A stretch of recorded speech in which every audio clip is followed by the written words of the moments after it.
Greetings. Again, my name is Jesse. This video is my opinions of why many women fail at romance.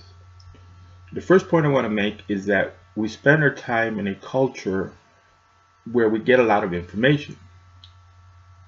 And we use that information as we try to live our lives. I am a person who believes in traditional values, not because I have been brainwashed by a religion, but because after examining life, after meditating on issues of life, it is evident to me that the healthiest life that a person can live is one of traditional values. And if you believe in the modern way, you can continue to believe in it. But you got to ask yourself, are you succeeding? And if you're not succeeding, maybe you want to question the philosophies, attitudes, ideas that you have about life. The first point I want to make as it relates to women trying to choose a mate is vulnerability. Because a woman feels vulnerable, she tries to minimize risk. I guess the same thing could be said for men, but it's unique to women. Another thing that I want to make a point is that men will talk a lot. And the way that you evaluate if a person is serious is you compare what they say with what they do. And if there are inconsistencies with the rhetoric and behavior, then that's a person who doesn't tell the truth. A person who you're not probably going to be able to trust and count on. Now, unfortunately, for many of us, man or woman, we let life grab us and toss us around. A lot of relationships fail because of acts of desperation. We were alone, we were bored, we were experiencing an enormous amount of pain and suffering. And in order to stop that pain and suffering,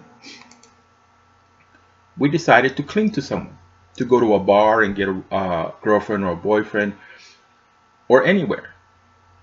But we didn't make any kind of conscious effort at truly understanding, one, why we want a mate, a romantic partner, and two, what kind of a partner. Let me, before I go to the other issue, let me start there. Everything is science. Every single person, the first rule of romance is the law of attraction. Who are you attracted to? Most people don't examine it to that point where they know exactly what height the person should be, what body type the person should have, hairstyle, face, and it does matter. Have we been conditioned to the skinny, pretty woman? No. If you look at psychology, especially neuropsychology, the brain is hardwired to appreciate certain objects, round objects, smooth objects. And we haven't been hardwired. I know they want to make a big deal about the idea of the slender, beautiful woman. But in our culture, there are slender, beautiful women who don't have to go to the gym every day, who aren't obsessed with diet, or just naturally beautiful. So, and it is about health. Our body type tells the world our mental health. If we're sad, if we're overloaded with anxiety, because we're not living a healthy life. We are not exercising. We are not eating the right things. And we are trying to calm our depression and our anxiety with bad food, with donuts, with a lot of soda, a lot of chocolate cake, a lot of hamburgers. And health matters. The body doesn't have to naturally deteriorate, fall apart, if we do everything that is right. And the reason that I bring it up is because the first rule of romance is the law of attraction. Who are you attracted to?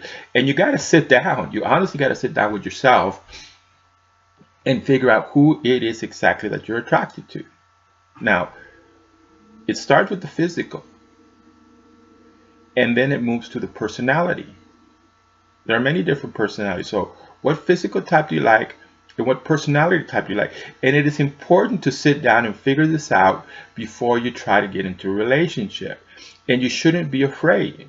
If you have had disappointments, if things have happened where you had to put up walls to protect yourself, you don't have to continue living that way. Now, the true beginning is us. It's not them. Who are we? See, romance, marriage gets old and boring because we allow it to. We could be having fun. We're not taught to have fun. In a marriage, when you wake up, is it about duty, responsibility, or are you incorporating some fun in there? Music that you like, conversation with your romantic partner. And we live a hectic life. Nobody gives us a hectic life. We organize for ourselves a hectic life. We could very easily be happy people and recognize that we should be living a healthy life through fun entertainment. Now, I'm not talking about cheap, raunchy pleasures. Unfortunately, in our society, even though we're 50 years old, we're playing games as if we were children. It's like we never left that teenager who comes across a dirty magazine and giggles about the nude images. There's a time to grow up. So, and I happen to believe to stay on task, stay on message. Basically, I formatted this as a conversation with women.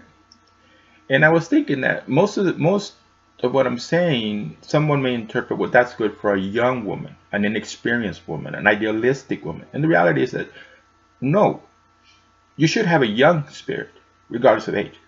You should have a healthy spirit. And there's a lot that we can offer ourselves. So that's the beginning. So let me just go through this. We have to understand how to have a fun, enjoyable, healthy, pleasurable life. First, we got to be a complete person before we attempt to get into a relationship with another person. Now, if we decide to be a complete person by living a life that's appealing and pleasant to us and not being a negative person, torturing ourselves with our inner voice, will the person whom we find ourselves attracted to be of the same nature?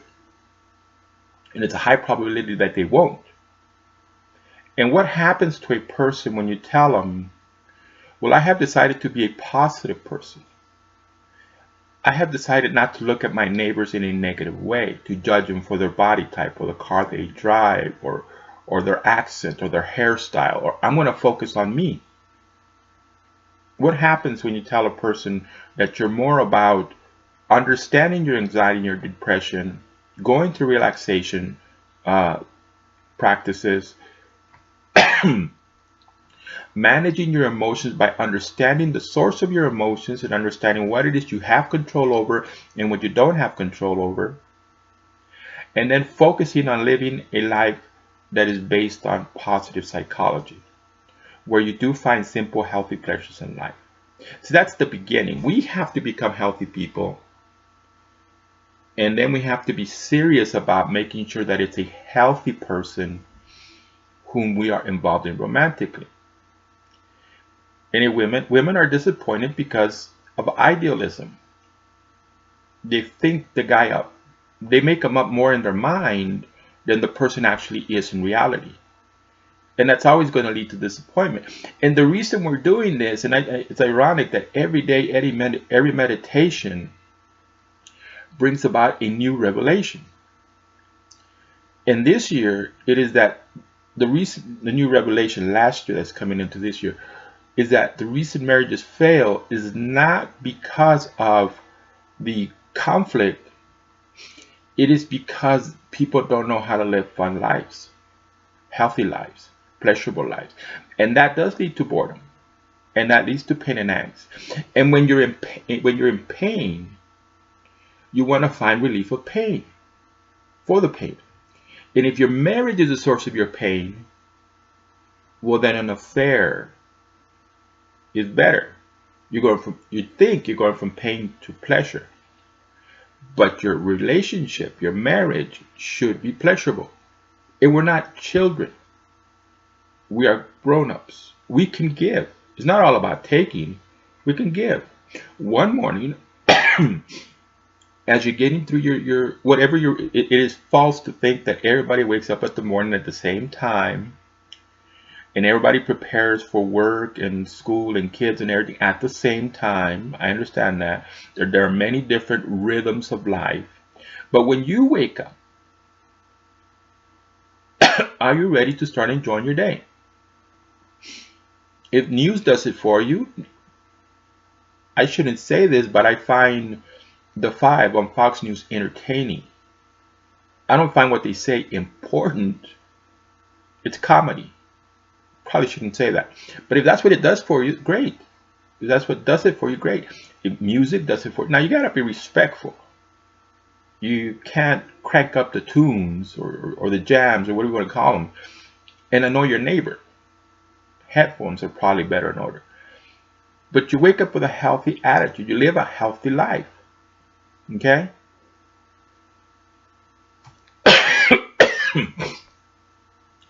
And you incorporate it into your romantic relationship, whether you're living with the person or not. And I cannot advise cohabitation.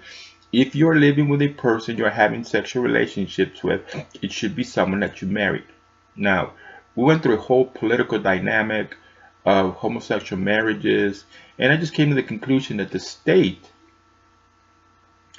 or even other people have no business in individual marriages. The state and churches are involved in individual marriages because of the economy. It's an economic control issue. So I don't believe you need to get married by the state. And a lot of times they scare us because they start this conversation, well, if you're not married, then you pay more taxes. And I'm kind of wondering what's the problem with paying taxes as long as government is responsible. I'm getting off topic. So, and it's very easy. We're all afraid of being harmed, of being hurt. I didn't mention security, I was going to mention security. Women should know that men are not in charge just because of the appearance of being more powerful. No one should violate your person. And the only person that can honestly protect yourself is you. In the state of Texas, you can carry pepper spray, 4 ounces. You can carry a stun gun. If you have a license, a concealed weapon license, you can carry a firearm on your person as long as you're aware of places you cannot carry a firearm. In the state of Texas, you can open carry a rifle on your person or in your vehicle as long as it can be seen. In the state of Texas, you can drive with a handgun as long as it's out of sight and you mention it to the police officer if you should encounter one. And I'm a firm believer that women should take self-defense courses and should learn how to defend themselves just in case. So I did mention security. So let's backtrack. It's us. We have to become a complete person. And then once we become a complete person, we want to look for other people who are complete to see if we might be attracted to it. Now, when I said other people, there's a field of who you can choose from. And I'm not talking about choosing 100. You're going to choose one person. Okay? And that person should respect you. That person should respect you as a person. That person should be concerned about your well-being. That person should consider you the most special person on the planet and should want you to be happy, should want to tell you jokes and tickle you. And I'm an adult and be responsible for your orgasms. There's a lot in relationships. Understanding a person's mood, not encroaching, stepping on a person's mood, because we're not problem solvers. It isn't our job to solve all the problems of a romantic partner. We can be supportive. We can show that we understand and that we're there if they need something, but it isn't our job to be managers who are pests. There's an interaction, a flow of emotions, and it really is a lot. But this is just at the beginning. So at the beginning, a woman should be concerned about her vulnerability, because the idea is that we have to choose someone. But we try to do it where maybe that person won't harm us. And instead of looking at that person's physical appearance, because that's the first rule of romance, it's the law of attraction, and then the personality, and then comparing their inconsistencies between rhetoric and behavior, this I have mentioned this point, you really do want to marry a person who is ambitious and on the road to success. And it's great if they have achieved success. Now, success can be measured in many different ways. I'm not talking about Donald Trump's $10 billion. I'm talking about, I was thinking, this is how expensive life is. I was thinking about this. Before you even get into a relationship, can you afford health insurance? Can you afford health insurance, home insurance? Health insurance, home insurance, car insurance. Health insurance, home insurance, car insurance, life insurance. I mean, this is the things that you have to think about. If we have children and one of them has an illness, are we financially prepared for that challenge? And people don't think about things like this. People don't think about, well, who is it exactly that I'm attracted to?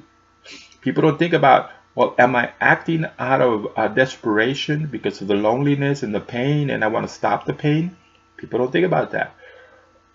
People don't think about, well, maybe I need to stop and evaluate who it is I am as a person and make sure that I have enough things in my life, fun entertainment, healthy, simple pleasures of life, where life doesn't become monotonous, doesn't become a boring routine.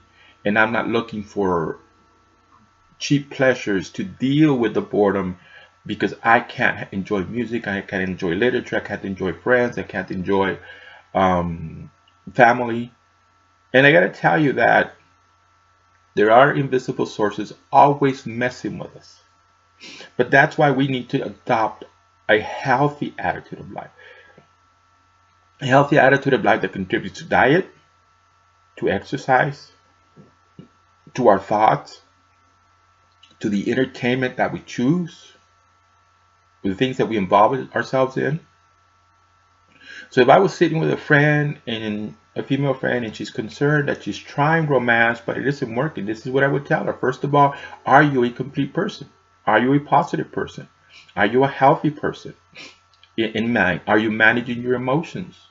Do you know yourself well enough to understand what it is you want to see in a romantic partner? Do you know how tall you want the partner to be, what hair color, what facial what kind of facial attributes you want them to have? Do you want them to be a serious person who is respectful of the people around him? Or do you want them to be a joker that's always offending and insulting people around him? These are very important issues.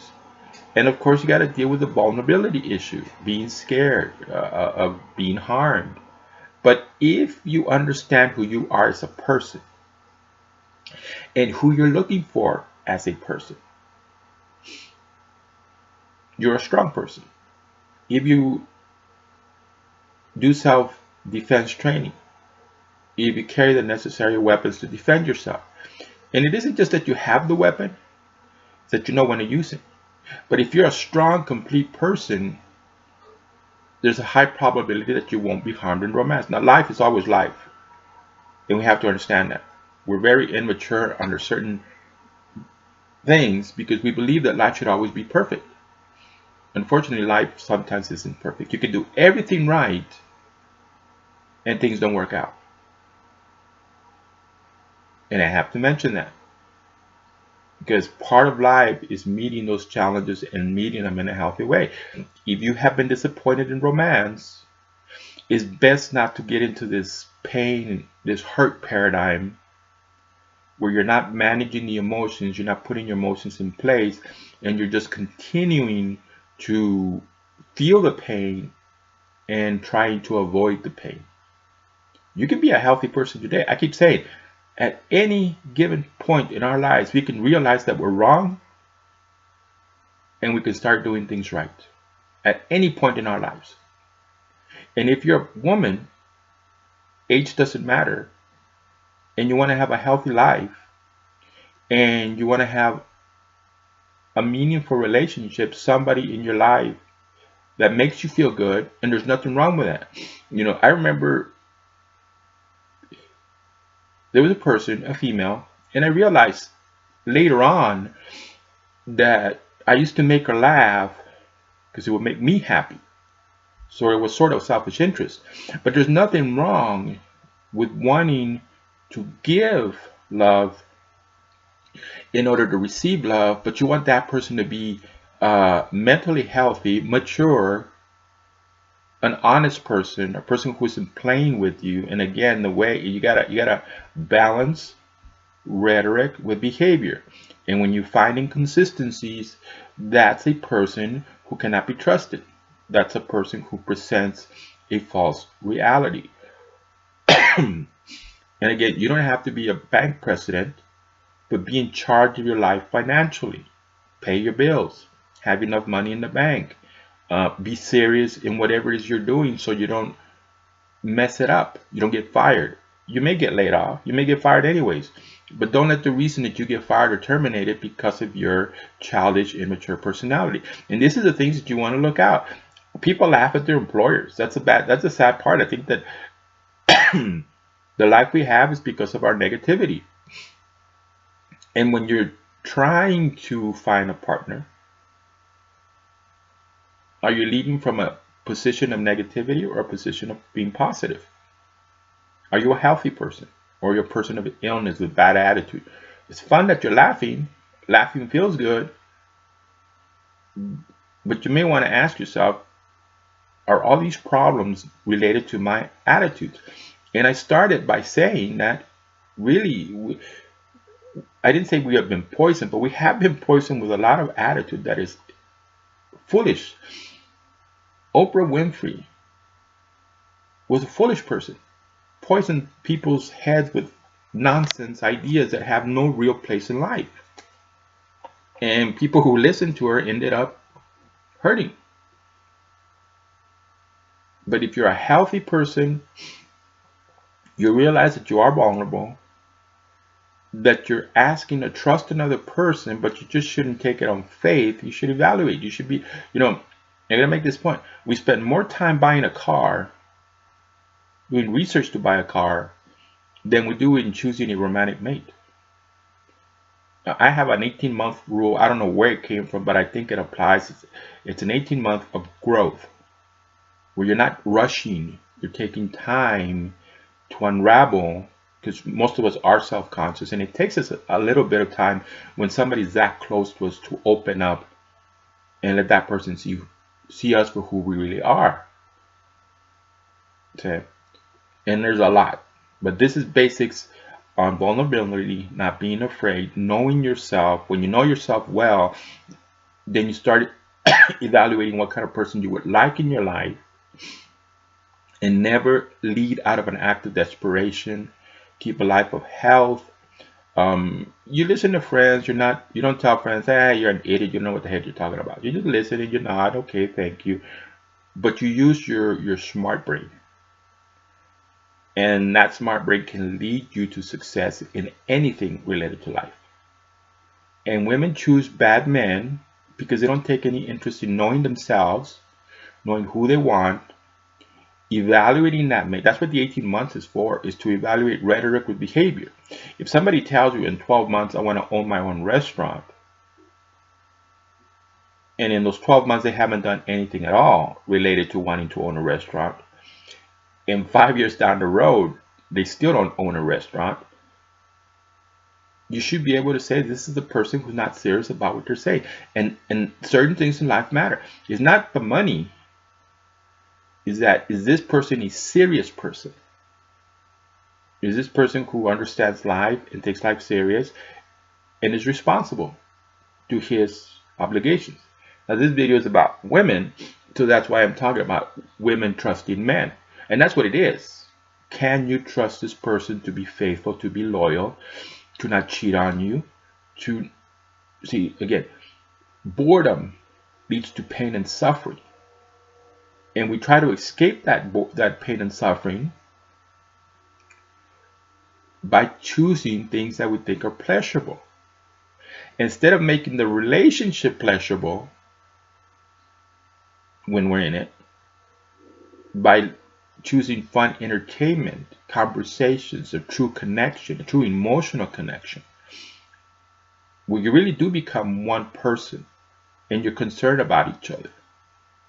So that really takes mindset. It takes meditation. You have to think about these things. And if you don't think about them, well, how are you going to make it happen? And it's not an, oh my, the world's going to end. Never approach life with, oh, this is a crisis and I can't deal with it and it's so horrible. Never approach life that way. Sit down, evaluate it, and then start making strategies, setting goals, objectives. And as you're attempting, you may realize, well, this was a mistake. That's fine. You got to be a grown-up.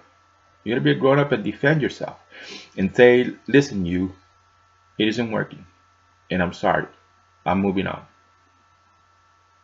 And I know that there's entanglement. Sometimes people live together and they need the guy for the money because he pays the rent and the groceries, and she doesn't make enough, barely a part-time job, and is trying to get to university or to college. And it's just a dynamic of financial need, financial dependency, which is a horrible place to be. You should always be not dependent, but independent.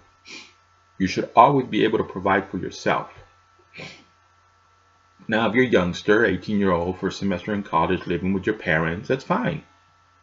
But your goal is to be independent, to provide for yourself, even if you lose a job. And I'm getting off topic. I think I covered the issues as I wanted to cover them, and many will say, well, that guy doesn't know what he's talking about. If you're smart, then your philosophy is helping you live a great life. But if you're not living a great life, you may want to reconsider your philosophy in life or of life, your attitudes, your negativity. Thank you for listening. I wish you well.